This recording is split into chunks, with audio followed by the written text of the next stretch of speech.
The late afternoon light barely penetrated the heavy tinted glass of the Jade Citadel, headquarters of the Black Koi Syndicate, when 9-year-old Lana Johnson stopped on the curb. She tightly held the worn $5 bill, the only money she had, and knew she was about to do the impossible. Her mother, Ilera, needed $60,000 for a crucial treatment. Her arithmetic said $5 didn't equal $60,000, but fear and love left no room for calculation. Please let him listen, she thought, her eyes fixed on the massive, dark structure. Her faded lavender dress and braided hair made her look out of place as she approached the entrance, walking towards the most feared group in the entire city. The armed men guarding the front door immediately noticed her. One of them tensed, reaching for the radio on his belt. Another muttered a warning and took a step toward her, but at that moment, Jae-won Kim, known across the underworld as the Wraith, exited the citadel. The Black Koi boss was a specter of raw authority and cold menace. His black silk shirt revealed dark, swirling tattoos, coils of smoke and water, that moved across his forearms. A silver dragon clip held back his slick, dark hair. When he moved, the air seemed to thin, and even his most seasoned associates quickly cleared his path. His presence wasn't announced with noise or shouting.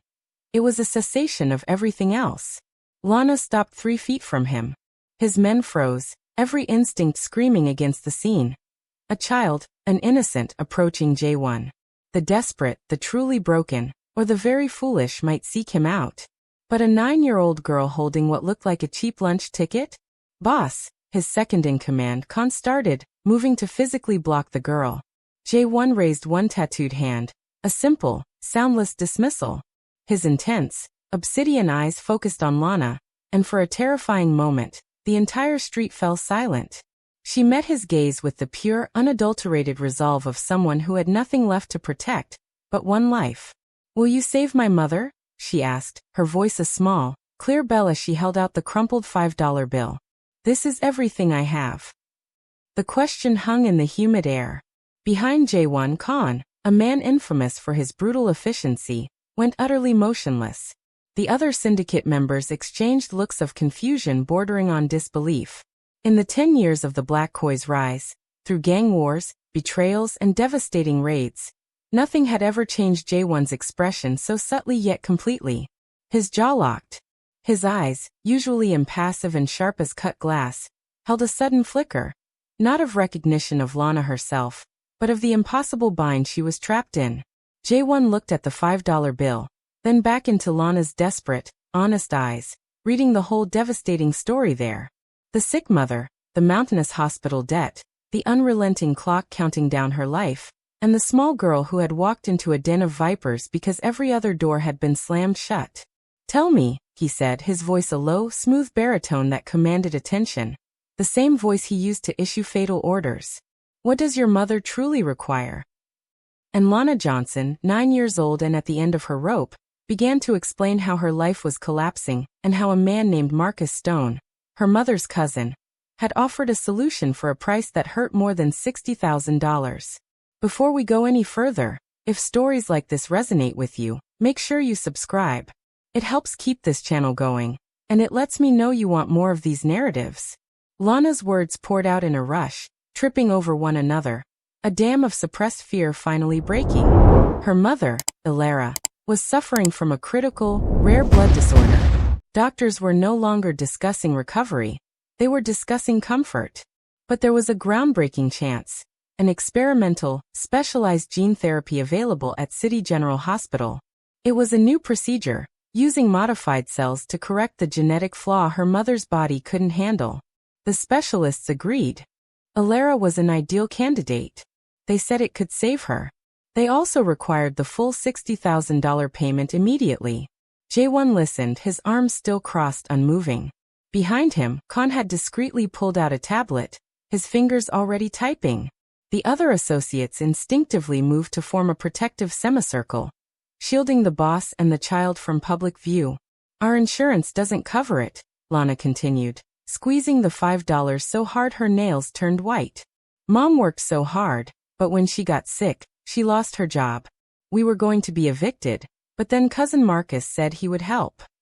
The way she spoke the name, Cousin Marcus, caused Jae-won's eyes to narrow slightly.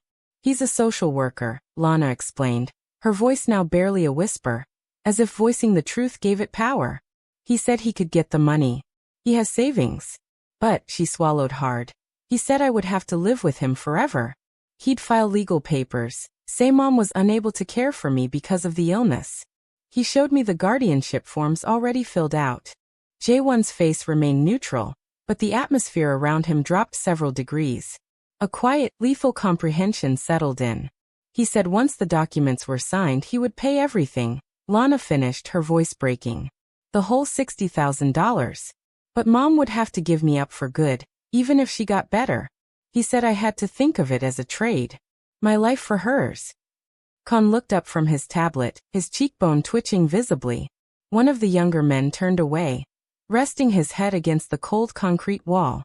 Jae-won finally moved, sinking down onto one knee so he was eye to eye with Lana.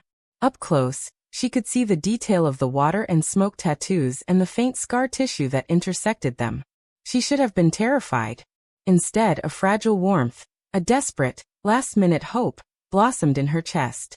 This Marcus, Jae-won said, his voice as sharp and precise as a sword being drawn. Did he touch you? No, Lana answered quickly. But the way he looks at me. She couldn't finish the thought, but the unfinished sentence was more eloquent than any description. Jae-won held her gaze, and in his dark eyes, Lana saw something that made her take a sharp intake of breath. It was not danger aimed at her, but a terrifying, focused rage that promised someone was about to learn a harsh lesson about exploiting the innocent. Give me his complete name, Jae-won commanded.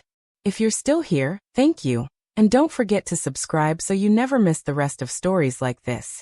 Jae-won remained on one knee, his tattooed arm extended slightly toward Lana in a gesture of profound, unexpected respect. The swirling, inky koi fish on his skin seemed to pulse in the afternoon sun, a symbol of protection. For a moment, the street corner was transformed. Not a meeting between a crime boss and a victim, but a sanctuary for someone who had nowhere else to turn. Lana's hand shook as she extended the $5 bill again, insisting he take it, offering her entire world's worth of currency. Please, she whispered. It's all I have. Maybe it can help. Jae-won's touch was surprisingly delicate. He closed his fingers around her small hand, folding her own back over the bill. Keep it, he said, his voice too low for anyone but her to hear. You're going to use that for something sweet when this is done. A big sundae maybe. Whatever 9-year-olds buy with $5. Tears welled up in Lana's eyes. A mix of confusion and overwhelming gratitude. But I must pay you, she whispered. Mama always said nothing comes free. Your mother is right about most people, Jae-won interrupted, still holding her hand closed around the money. But today you came to the different people. He released her hand and rose, his presence shifting from gentle to utterly dominant in one movement. The change was sudden and breathtaking. One moment, he was kneeling before a child. The next, he was the Wraith again. A man whose command could make fortunes or bury bodies. Khan, he stated without looking away from Lana's face, as if searing the memory of her courage into his mind. His chief enforcer stepped forward instantly. Khan was intimidating, a wall of silence and strength. The kind of man whose presence alone could stop a fight. But looking down at Lana, the hardness in his features softened almost imperceptibly. Take her to the Willow Creek safe house, Jae-won ordered. The one Ms. Lee has running. Make sure she eats. Make sure she is safe and comfortable. And Khan, he paused, his tone dropping to one of absolute, non-negotiable finality. No one touches her. No one even looks at her with ill intent. She is under the Black Koi Syndicate's protection. Spread that word through every line of communication we possess. Yes, boss. Khan's reply was a simple affirmation. Jae-won turned back to Lana, and the gentle expression returned for a fleeting second. We will resolve this, he said with the calm certainty of a man who never failed to achieve his objective. Your mother will receive her therapy. And Marcus. The name was spoken with a contemptuous finality. Marcus is about to discover what happens when a little girl's desperation is mistaken for easy opportunity. Behind him, the syndicate was already in motion. Phones appeared, terse communications began. The Black Koi Syndicate was mobilizing, And somewhere in the city, Marcus Stone was blissfully unaware that his world was about to be obliterated. Take a breath, and if you haven't already, subscribe. It helps keep these stories alive. The command center in the Jade Citadel was where empires were planned and enemies were strategically removed. Jae-won sat at a polished black table, his hands pressed together as three of his top lieutenants presented information with mechanical efficiency. Marcus Stone, 42, reported Sarah, the syndicate's chief intelligence officer, her screen light reflecting off her glasses. Worked as a coordinator for Metro Child Welfare Services for 7 years. Clean sheet on paper. But the paper is a lie. How thoroughly did you check? Jae-won asked, his voice low and casual, as if discussing a slight business acquisition, not the total dismantling of a man's life. Deep enough to find the dirt, Sarah replied, pulling up a collection of documents. 3 separate complaints filed against him in the last 4 years, all buried, all handled with private out-of-department settlements. 2 involved allegations of inappropriate conduct with children under his supervision. 1 involved a foster parent claiming he used threats to force her to sign custody transfer papers. Jae-won's expression remained fixed, his gaze unwavering. Settlements, cash payments, non-disclosure agreements, the full package, confirmed Talon, the syndicate's financial expert. A precise man who could track dirty funds across multiple countries before his morning coffee. He paid out of his own funds. $35,000 to one family, $20,000 to another. For a social worker earning $65,000 a year, the math is suspicious. Inheritance sera interjected. His parents passed 5 years ago, leaving him approximately $400,000. He's been systematically draining it. Current liquid assets estimated at $75,000. Which means he has the $60,000 for Lana's mother. Jae-won finished, his voice now cold, deadly steel. He is not offering compassion. He is attempting to purchase a child. The room went silent for a beat. Even these men and women who lived on the edge of morality felt a distinct chill. There is more, Sarah continued, her fingers flying across the keys. I accessed his case files via our contact at MCWS. Over the 7 years, Marcus has managed 51 child welfare cases. 25 of those resulted in custody transfers.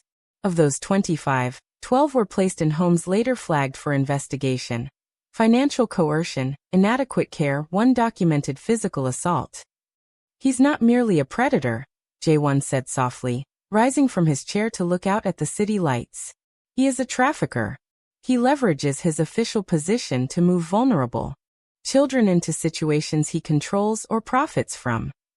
Khan entered, his demeanor grim. The girl is secure. She ate well.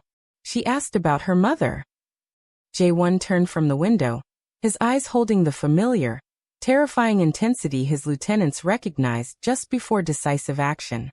Sarah, I want every detail you can gather. Every complaint, every settlement, every suspicious transfer. Talon, trace the money. I need to know every account, every asset, every dark corner where he hides his crimes. And Marcus himself? Khan asked. Jae-won gave a small chilling smile. The smile of a predator before the strike. Find him. Bring him to me. It is time Mr. Stone learned the difference between the government's brand of justice and ours. If this chapter touched something in you, tap subscribe. There's so much more ahead. They located Marcus Stone in the underground garage of his high-rise apartment. He was holding his briefcase, his tie loosened after what he likely considered a routine Tuesday. He didn't see the black, unmarked SUVs until they were already blocking the only exit ramps. By then, his time for escape was over. Jae-won stepped out of the lead vehicle with Khan and 4 others, their heavy footsteps echoing in the concrete structure like a judgment. Marcus froze by his sedan, his hand near his pocket where his phone was, his mind finally connecting the dots his instinct had already screamed at him. Marcus Stone, Jae-won began, his voice calm, almost polite, as he walked closer. We need to discuss the proposition you presented to a 9-year-old girl. Marcus's face cycled through expressions. Confusion, realization, stark fear, and then bizarrely, indignant self-righteousness. He squared his shoulders, using his briefcase like a pitiful defense. I have no idea who you people are, but I'm an employee of the city, A social worker. Whatever you think you are doing, I demand you cease. Demand? Jae-won repeated, stopping 10 feet away. His tattooed arms were crossed, his posture radiating quiet menace.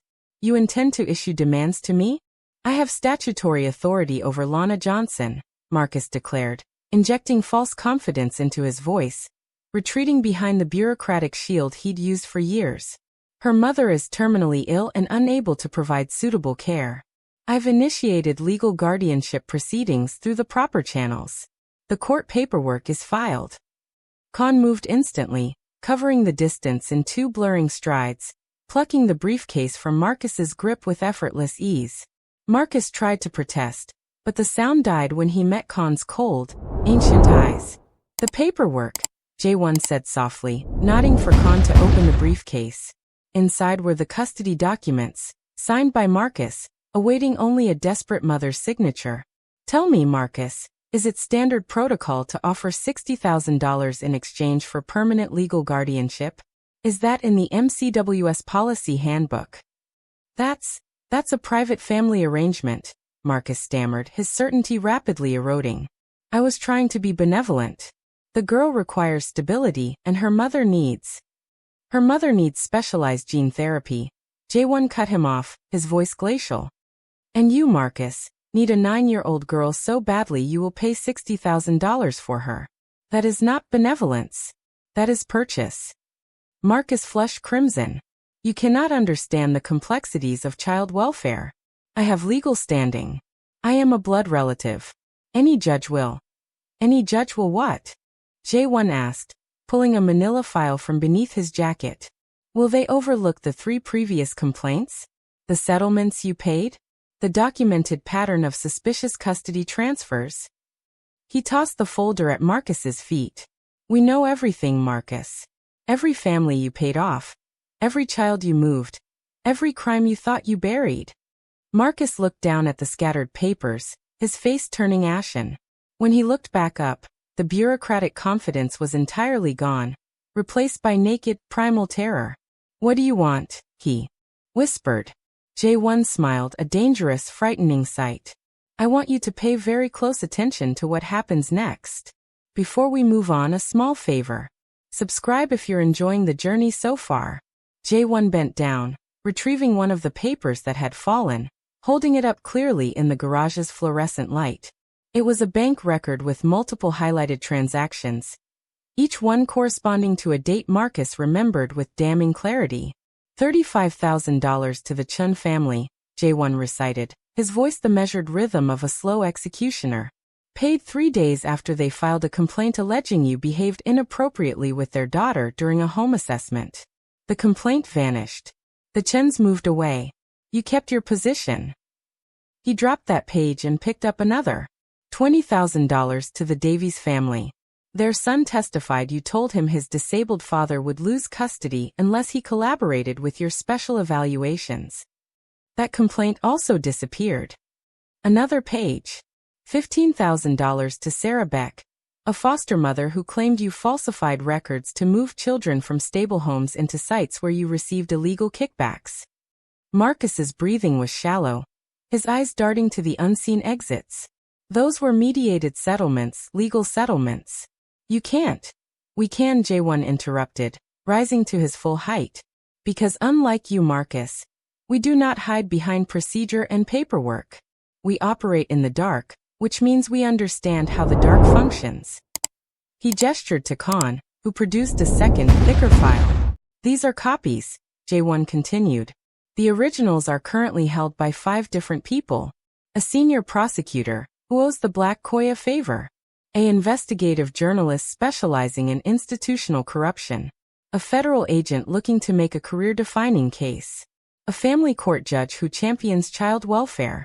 And a city detective whose daughter is Lana's exact age. Marcus's legs almost gave out. He braced himself against his car, his briefcase hitting the concrete with a dull, empty sound. Here is your future, Jae-won stated, his voice carrying the immovable weight of fate. You will withdraw every custody filing concerning Lana Johnson. Tonight, you will draft a signed letter permanently relinquishing any claim to her care, citing unforeseen personal circumstances. You will resign from MCWS, effective immediately. And then Marcus, you will disappear. Disappear. Marcus whispered. Leave the city. Leave the state. We do not care where you go. Only that you go far and stay gone. Jae-won leaned in slightly. Because if you hesitate, if you even think about challenging this, every document in these folders will be delivered simultaneously. Your career will end. Your freedom will end. And considering your crimes against children, Marcus, prison will be an incredibly harsh education for you. The implied threat was clear.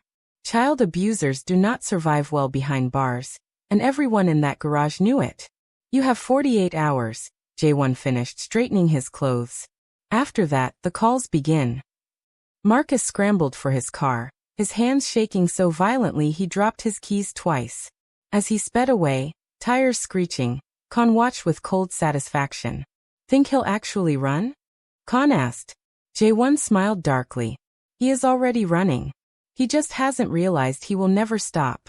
Still with me? Then hit subscribe. It means more than you know. The Black Koi Holdings vault was concealed behind a legitimate import-export firm on the waterfront.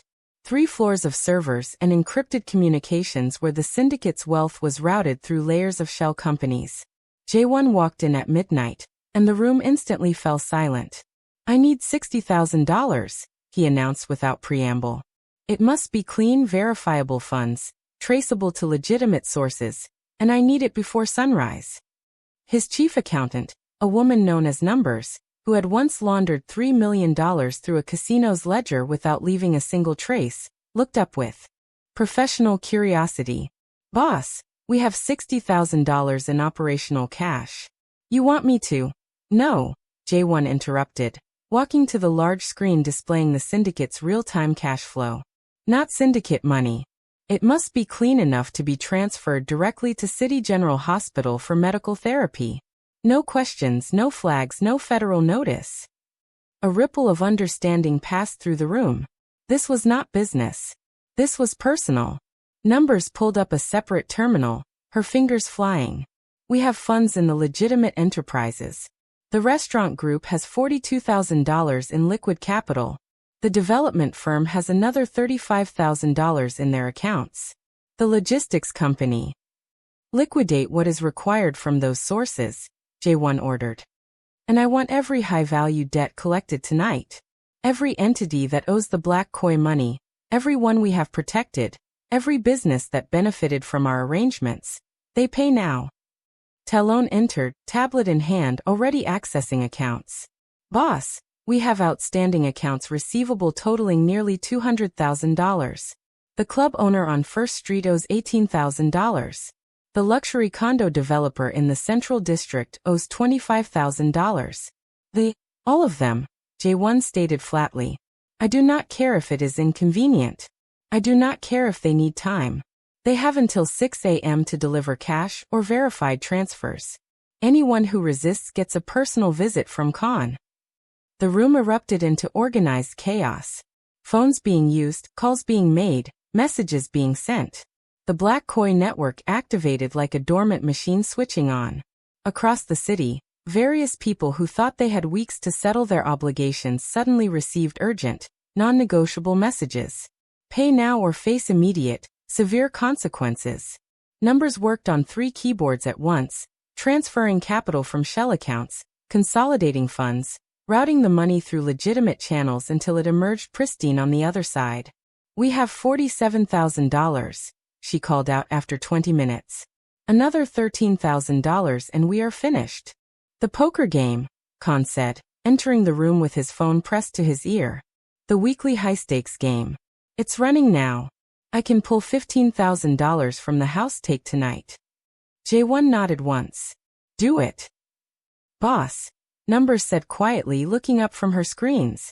This is significant risk for one civilian. A massive deployment of resources for. We save the mother, Jae-won interrupted, his voice carrying absolute finality. That is the objective. That is the only objective. Complete the transfer. Numbers met his gaze for a long moment, then gave a slight, knowing smile and returned to her work. Yes, boss. We save the mother. If your heart is following this story, let it guide your finger to the subscribe button. The dawn arrived, illuminating the waterfront in soft, warm colors, and Numbers looked up from her terminal, exhausted but triumphant. $62,418, she announced. All clean, all sourced from legitimate business revenue and anonymous donations from several charitable entities. Jae-won, who had not rested, not even shifted his position during the night's work, gave a single firm nod. Transfer the funds. The money moved through channels that would satisfy even the most cautious hospital administrator. A development firm's community outreach program, a restaurant group's employee hardship fund, donations from 3 small business owners, all citing gratitude for the city's improving business climate. By 7:15 a.m., City General Hospital's financial department confirmed a $60,000 payment for the specialized gene therapy of one Lana Johnson, with instructions that any surplus funds be allocated to her subsequent care. Dr. Chun, the specialist overseeing the therapy, arrived to find the confirmation in her inbox. She stared at the total for a full minute, reading the memo 3 times. Only 2 days ago, she had tearfully informed a terrified 9-year-old girl that without payment, her mother could not be accepted. Now somehow, impossibly, the entire amount had appeared. Overnight. She did not question the source. She was a doctor, and she recognized a miracle when she saw one, no matter how it arrived. By 9:30 a.m., Lana Johnson was admitted, prepped, and receiving her first intravenous dose of the modified cell therapy. The treatment was slow, requiring weeks for full effect, but the team was optimistic. Her initial markers were responding, and she was stronger than her medical history suggested. Jae-won received the update via encrypted message. Transfer complete. Recipient stable. Therapy initiated, 0 complications. He was in his office at the Jade Citadel. The morning sun streaming through windows overlooking the territory he ruled. Khan stood nearby, waiting. The girl, Jae-won asked.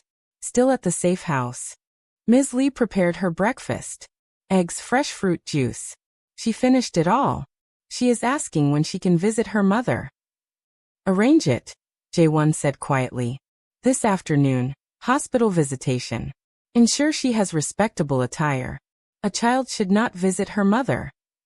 He trailed off, and Khan understood. Looking desperate, looking frightened, looking like she'd walked into a crime lord's domain with $5 and a prayer. Already handled, boss. Ms. Lee took her shopping this morning. New dress, new coat. Khan paused. The girl wept. Tears of joy. Jae-won turned back to the window, his tattooed arms folded. Somewhere in the sprawling city, Marcus Stone was fleeing in panic. Somewhere else, a mother was receiving life-saving therapy. And in a safe house, a 9-year-old girl was experiencing true relief for the first time in months. Good, Jae-won said softly. That is good. Stories like this take time to craft. If you want more, subscribe. I'd love to keep making them for you. Ms. Lee had been a high school teacher for 35 years before she retired. In that time, she had seen every type of young person pass through her classroom. The gifted, the struggling, the children carrying unseen, heavy burdens. When Jae-won called and asked her to take in a 9-year-old girl for a few months, she asked no questions. She had known him since he was a troubled 16-year-old, had taught him ethics and helped him earn his equivalency degree after the streets derailed his education. She knew what he was now, the Wraith, the crime boss. But she also knew that when Jae-won made a request, it was for something that mattered. Lana moved into Ms. Lee's simple, comfortable home in Willow Creek 3 days after her mother's treatment started. The house smelled of lavender and paperbacks, and her new room had soft blue walls and a window overlooking a small garden, where peonies were beginning to bloom. It was modest, but it was profoundly secure. And security was a forgotten luxury for Lana. You can visit your mother every afternoon after school, Ms. Lee told her, carefully folding the new clothes Lana had received. I will drive you myself, and we will stay as long as the nurses permit. Lana nodded, smoothing a new sweater, then looked up with an expression that seemed too serious for a child. Why is Mr. Kim doing this? He doesn't even know us. Ms. Lee sat on the edge of the bed, choosing her words with precision. Sometimes, she said slowly, People who have faced great hardship understand the depth of human need. And sometimes, the people everyone labels as monsters are the only ones brave enough to fight other monsters. That afternoon, Jae-won visited the hospital for the first time. He came alone without Khan, without his usual retinue, wearing a plain charcoal shirt that obscured most of his tattoos. He was always uncomfortable in hospitals, too many ghosts of past injuries and lost friends. Lana Johnson was conscious when he entered, sitting up, and 4-line administering the modified cells that were now beginning their programmed work. She looked fragile, weakened by the long fight, but her eyes were clear. When she saw him, and recognized the distinctive tattoos Lana must have described, her eyes filled with tears. "You are him," she whispered. Jae-won paused at the foot of her bed, feeling a rare moment of uncertainty he never experienced in conflict. "Yes, ma'am. My daughter told me what you did, what you are still doing." Alara's voice was thick with emotion. "She said you took her $5 and made a miracle." "I did not take the money," Jae-won corrected softly. "She still has it." A tear tracked down Alara's cheek, followed by another. She reached out one shaking hand towards him. After a short hesitation, he moved closer, letting her grasp his fingers with a surprising, firm grip. "Thank you," she whispered. The words carried the immeasurable gratitude of a mother granted a second chance. "Thank you for saving my life. Thank you for protecting my daughter. Thank you for..." Her voice failed her, but the thought was complete. Jae-won squeezed her hand gently, acknowledging the strength of the woman who had raised a child brave enough to walk into the worst part of the city with a single bill. He simply nodded. "Recover well," he said. "Your daughter is waiting for you. One more chapter remains. Before we finish, subscribe so you're here when the next story drops." 2 months passed. Dr. Chen stood in Lana Johnson's hospital room, holding test results that allowed a genuine, professional smile to break through. "The genetic markers are stable," she announced simply. "All evidence of the disease is gone.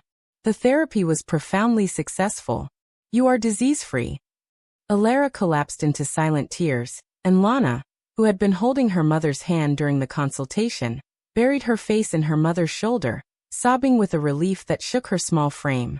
They had lived beneath a constant cloud of terror for so long that the sudden freedom felt surreal, like waking from a long, suffocating nightmare to the reality of daylight. On the day Alana was discharged, Jae-won was absent. He maintained his distance throughout her recovery, visiting only twice more briefly, always ensuring mother and daughter were entirely provided for. But 3 days after Alana returned to a new apartment, one that mysteriously appeared in her name with a year's rent prepaid, a small package arrived at the Jade Citadel. Inside was the $5 bill, pressed flat, accompanied by a note in a child's careful handwriting. "Thank you for showing me that $5 can change the world when the right person holds it. Love, Lana." Jae-won held the bill for a long time, examining the creases where small fingers had desperately clutched it. The worn paper, a testament to a last, desperate hope. He then summoned his inner circle to his private office. Khan, Sarah, Numbers, Talon, and 3 others. They found him standing before a plain black frame mounted behind his desk. Inside, carefully protected, was Lana's $5 bill. 2 months ago, Jae-won began, without preamble. "A 9-year-old girl walked into our world with this. She had nothing. No political connections, no leverage, no power, only fierce love for her mother and the courage to ask for help in the only place everyone told her was too dangerous." His lieutenants stood in perfect silence, understanding that this was a foundational moment for their organization. "We are criminals," Jae-won continued, his voice carrying the full weight of truth. "We violate laws. We harm those who deserve it, and sometimes those who do not. We must live in the shadows, or the light would eliminate us."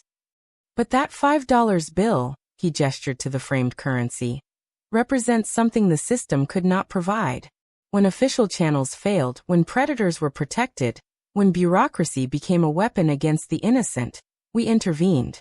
We executed the necessary action." He turned to face them fully. "This is the Black Koi Syndicate's truest source of power. Not the territory we command. Not the money we accumulate. Not the fear we instill. Our darkest power is this. We can protect the completely helpless when no one else will." We can be monsters who hunt other monsters. And sometimes that is the only justice that exists. Khan nodded slowly, realization dawning in his eyes. A new doctrine. Not new, Jae-won corrected. Only clarified. The $5 code. When an individual approaches us with nothing but a sincere heart and desperate need, we respond. Always. The inner circle absorbed this in silence, each man and woman recalling the memory of powerlessness, of needing help that never arrived, of facing overwhelming odds alone. Lana's story remains internal, Jae-won directed. The world does not require the knowledge, but we remember it, every one of us. Because the day we forget the meaning of that $5 bill, is the day we become the very monsters we pledged to hunt. Numbers spoke quietly. The girl, will we see her again? Jae-won offered a genuine, soft smile. She is 9 years old, with a healthy mother and a safe home. If we performed our duty correctly, she will never need to see us again. He looked back at the framed bill, and in the glass's reflection, he saw not the feared crime lord, but the desperate, abandoned child he once was. The one who needed assistance that never came, who learned to survive in darkness because the light had rejected him. But she will remember, he said softly. And so will we. The $5 bill remained on the wall, a permanent reminder that power without defined purpose is merely violence, and that sometimes the most crucial battles are fought not for profit or territory, but for a 9-year-old girl who believed that $5 could purchase a miracle. She had been absolutely right. It could. If the right monsters were listening. If this story stayed with you, let's stay connected. Hit subscribe.